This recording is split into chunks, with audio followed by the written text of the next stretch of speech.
Well, welcome back. I must admit, soon after I began putting together this story of Laguna Beach, I realized I would have to break this story into multiple segments. Part 1, titled Early Pioneers, covered the birth of Laguna Beach when most of the area was initially homesteaded during the late 19th century. This segment, Part 2, begins in 1913 and takes us up to around 1926. The third and final part, titled Roaring Twenties, covers the years between 1926 and up to the Depression years of the early 30s. Each of the following images has been colorized and enhanced, no disrespect intended. Some major changes began to take place in 1913, including the construction of the Pomona College Marine Laboratory on what is now the corner of Broadway and Coast Highway. Improved roads brought tourists by the carload to beat the heat inland. This photo was titled Sunday Drive to Laguna Beach and features a 3-passenger Model T Ford, affectionately called a Tin Lizzie.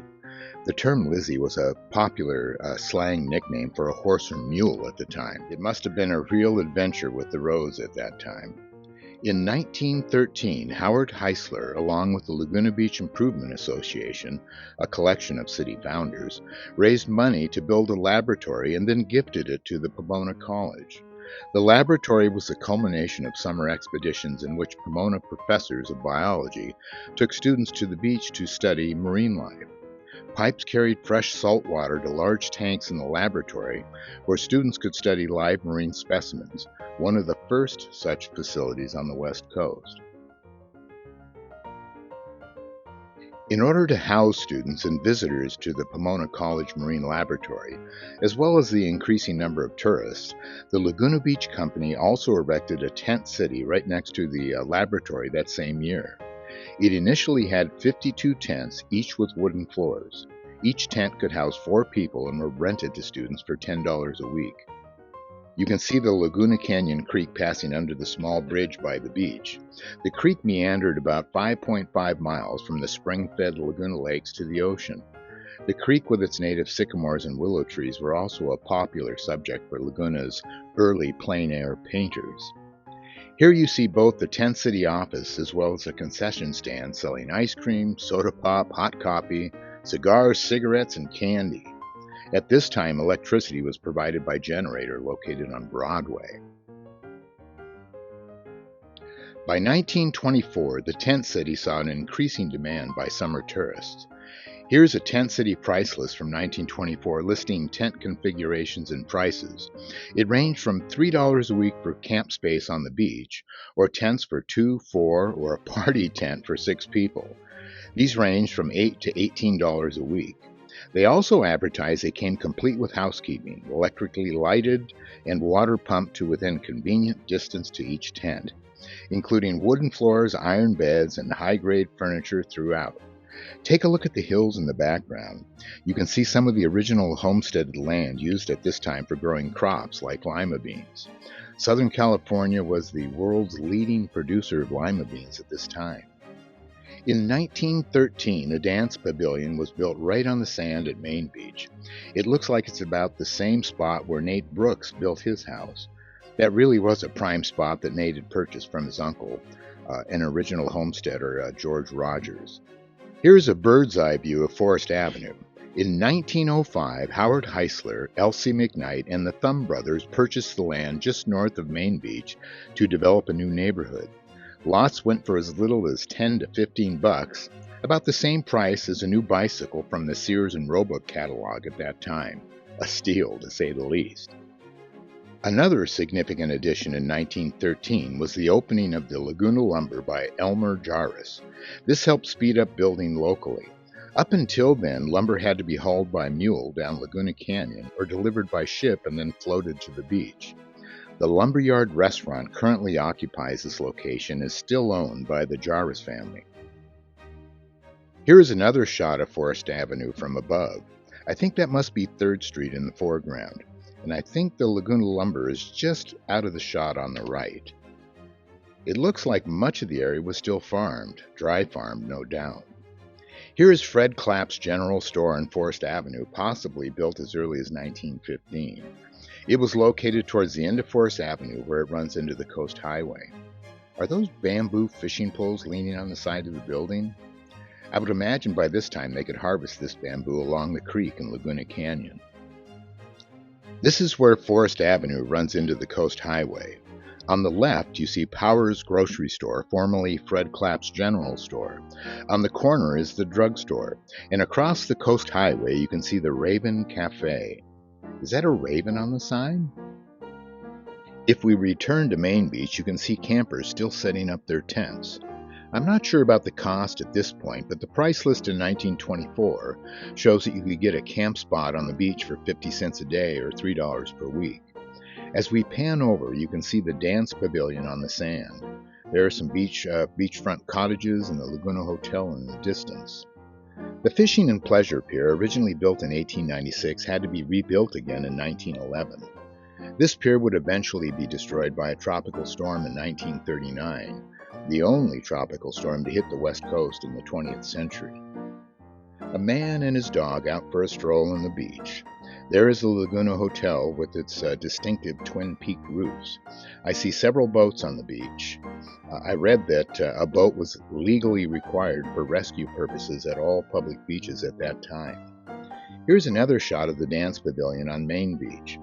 I'm not sure of the exact purpose of that large telephone pole planted in the sand, but maybe one of you know, and you could share that with us.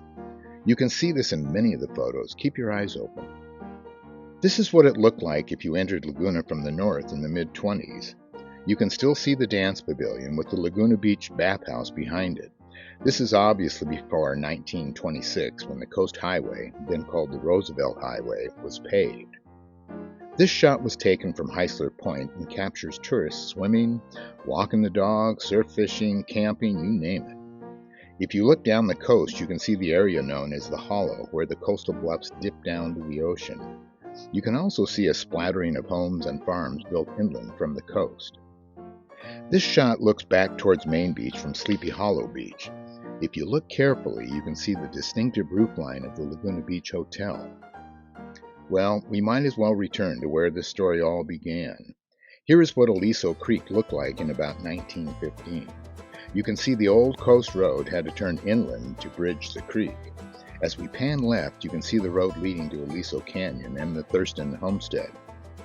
With a growing family, the Thurstons built a larger two-story house in about 1890. Over time, the Thurston children began to go out on their own. George Thurston Jr. actually homesteaded the area down around Three Arch Bay. Eventually, Joe was the only one living at the Aliso homestead.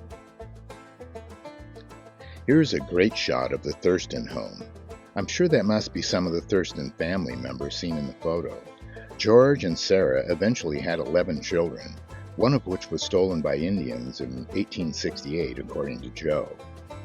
Here is a great panoramic shot of the Aliso Canyon looking out towards Aliso Beach.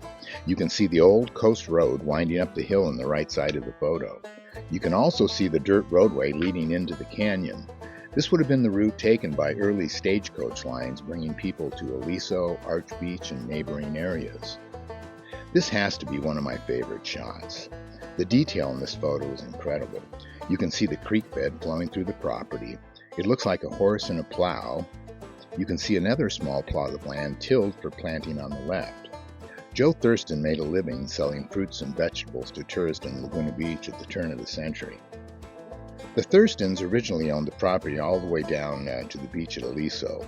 Very early on, tourists began making their way down the coast from Laguna proper to camp at beaches like Aliso, Goff Point, Treasure Island, and all points in between.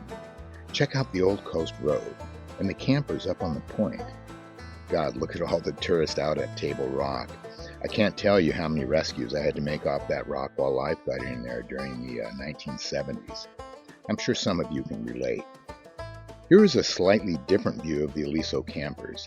That's Camel's Point at the southern edge of Aliso Beach. Coast Royale started at Camel's Point. If you squint a bit, you can see a couple of homes in the distance. This is the Aliso View grocery store located just about where the Montage Hotel sits today. It was built and operated by George and Grace Wilson and catered to tourists and campers. I see they offered ice-cold Coca-Cola. I think Southern California Edison brought electricity to Aliso Beach and Laguna Beach in July of 1926. I recently stumbled on an old article written in 2008 by Ann Kristoff from the Laguna Beach Independent. It included some missing links, well, at least for me. I knew that the wealthy mining heiress, Blanche Dahl, had built the first permanent home in Dana Point in 1914. What I didn't realize is that Blanche and her sister Florence played a major role in the development of the areas collectively referred to as Laguna Beach. Here's a shot of the mansion she built in Dana Point in 1914, the only such home in Southern California coastline at the time. This home still exists in Dana Point and is currently a private residence. Beginning in 1903, the Dolph sisters, Blanche and Florence, began investing in hundreds of acres that would eventually become South Laguna. This photo was titled Old Woman of the Sea in Mussel Cove. Look carefully, you can see a woman under the arch on the left. This was eventually subdivided into areas that became known as Lagunita, Coast Royale, and Three Arches. All of these areas eventually became part of the city of Laguna Beach. In 1906, Clementine, Clemma, and Edwin Woods bought the area just north of the property acquired by the Dolph sisters. This was the area originally homesteaded by brothers William and Nate Brooks. Nate Brooks is often referred to as the father of Laguna Beach. This was also the location of the very first pier built in Laguna in 1887. The pier was later destroyed in 1912. Clemma later subdivided the area and sold lots through the Skidmore Brothers real estate firm. This included Betty Davis's beautiful California English Tudor home built in Woods Cove in 1929. The house can still be seen at Woods Cove at Diamond Street. When I saw this rockwork at the Snyder home, I immediately thought of the Seaman brothers who were hired to complete the extensive decorative rockwork at Dana Point. The closer you look, the more connections you discover between Laguna Beach and her sister cities down south. The first real attempt to develop a city at Dana Point began in 1923 with a group of Laguna Beach realtors forming the San Juan Point Corporation. Here's Dana Point's iconic Blue Lantern gazebo built in 1924. Thomas Edson, Ed Seaman, from Laguna Beach was commissioned as a supervisor for all roadway improvements, retaining walls, sidewalks, and his specialty, decorative rockwork and concrete railings that resemble tree branches. Ed and his brother George raised their families in the cove over the next couple years as they completed numerous projects, including the Scenic Inn seen here. Both the trail and Scenic Inn were constructed with multicolored native cobblestones, all of which were hand-set by Ed, his brother George, and their talented crew. Here's Ed and George's parents, John Seaman and Letty Harper. Yes, the same Harpers that moved to Arch Beach in 1884. Letty was the youngest daughter of 8 children and married John J. Seaman at age 19 in 1889. Obviously beachcombers, here are some of the Harper clan sitting in the front porch of their house overlooking the beach below Pearl Street. The Seaman family would visit Pearl Street House by taking the train to El Toro Depot, then a horse stagecoach to downtown Laguna. One of the Harper clan would then pick up the Seamans and take them to Pearl Street House via a horse-drawn wagon over a very rugged Old Coast road. That could be them coming down the road you see in the photo. The Harper family eventually sold the home in 1945. Here's John J. Seaman with one of his sons, most likely Ed. John built this truck with his sons to haul zinc ore from his mine in Darwin. What remains of the truck after souvenir collectors stripped it could be found at Knott's Berry Farm some years ago. Not sure what happened to it now. The top speed was 8 miles per hour with a gear ratio of 72-1 in low gear. Here's Ed Seaman and his wife Marge holding their son Roy Seaman at Woods Cove in 1919. Their house was on the corner of Pearl Street and Glen Eyre. Here's a shot of the house with Marge standing outside their front landing. I'm sure that must be some of Ed's stonework on the stairway. Ed Seaman later built the El Arco Garage on Pearl Street and South Coast Highway. Both his home and service station overlooked Arch Beach, hence the name Arco, meaning arch in Spanish. Here's another shot of Ed's service station. This was taken from the Coast Highway looking towards the ocean. Pearl Street would be on the left. Next time you're driving past Pearl Street and the Coast Highway, look for the old El Arco Garage. Andrew J. Ryan, known by friends as Pat, owned and operated a grocery store as well as a real estate office at Arch Beach. On September 3, 1926, Pat saved a woman from drowning in rough surf conditions off Arch Beach at Woods Cove and was awarded the prestigious Carnegie Medal for his heroism along with a grant of $1,000. According to historian and former Huntington Beach lifeguard Kai Weiser, the first lifeguard service in Laguna Beach began in the summer of 1929. Up until then, a small boat was required by law at all public beaches. In addition to the small rowboat, you can see an elevated rope extending out into the water for bathers to hold on to. I saw a photo of Main Beach with an identical setup. If you look in the distance, you can also see the 60-foot tall Pirate Tower at Victoria Beach, which was built in 1926. In 1915, long before the Roosevelt Highway connected Arch Beach to the outside world, Ye Arch Beach Tavern was built to house visitors to the growing hamlet of Arch Beach. According to the Laguna Beach Historical Society, built over a century ago as a Sunshine Inn, it soon became Ye Arch Beach Tavern. It has served as a pub, a hotel, a brothel, and currently is an apartment building where Catalina curves into Moss Street. This is a great shot looking down at the old coast road at Arch Beach.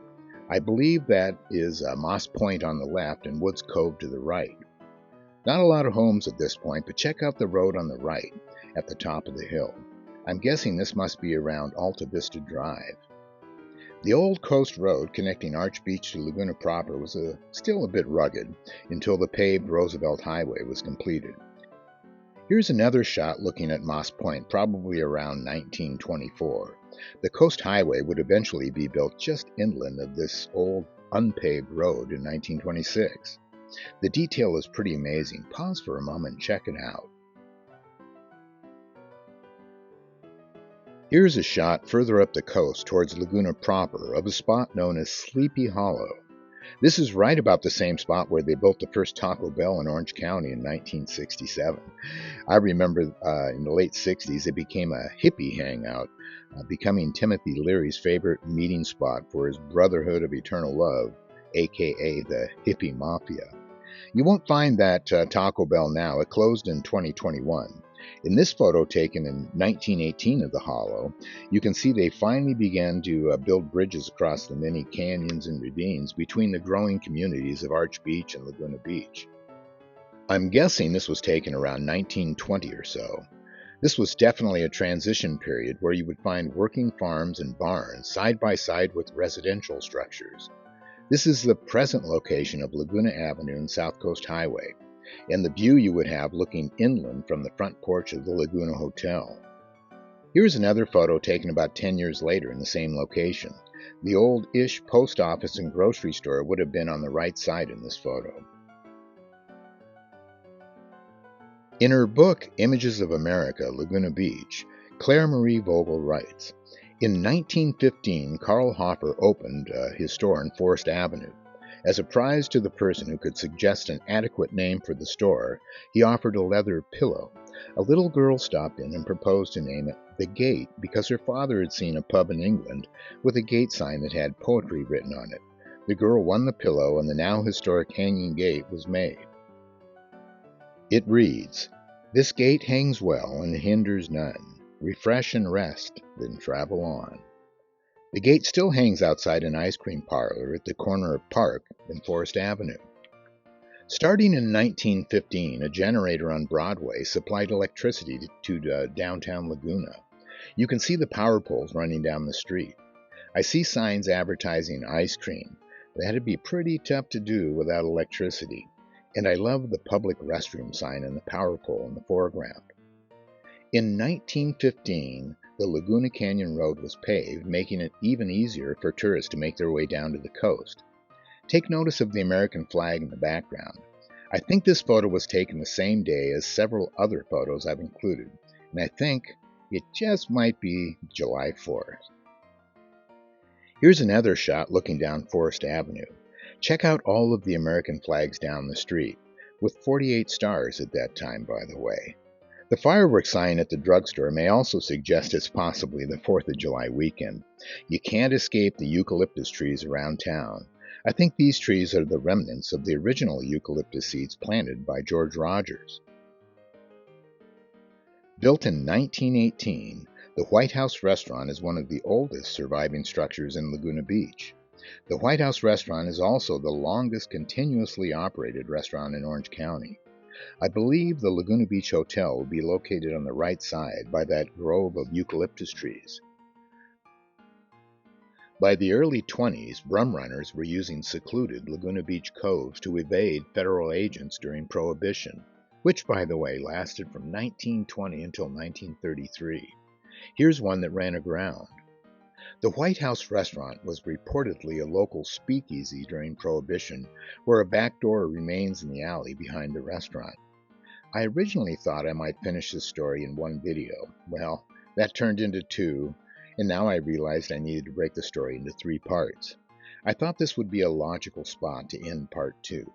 If you enjoyed this video and historic images, stay tuned for part 3, when I pick up the story in the mid-20s and document the completion of the paved Roosevelt Highway, later called the Coast Highway, the city's incorporation in 1927, and its continued evolution leading up to the Great Depression and its struggle to maintain its place as the West Coast's longest-running art colony. If you are interested in the unique history of Laguna Beach and would like to know more, please consider becoming a member and donating to the Laguna Beach Historical Society. You can reach them at the link below. Again, thanks for watching. Aloha.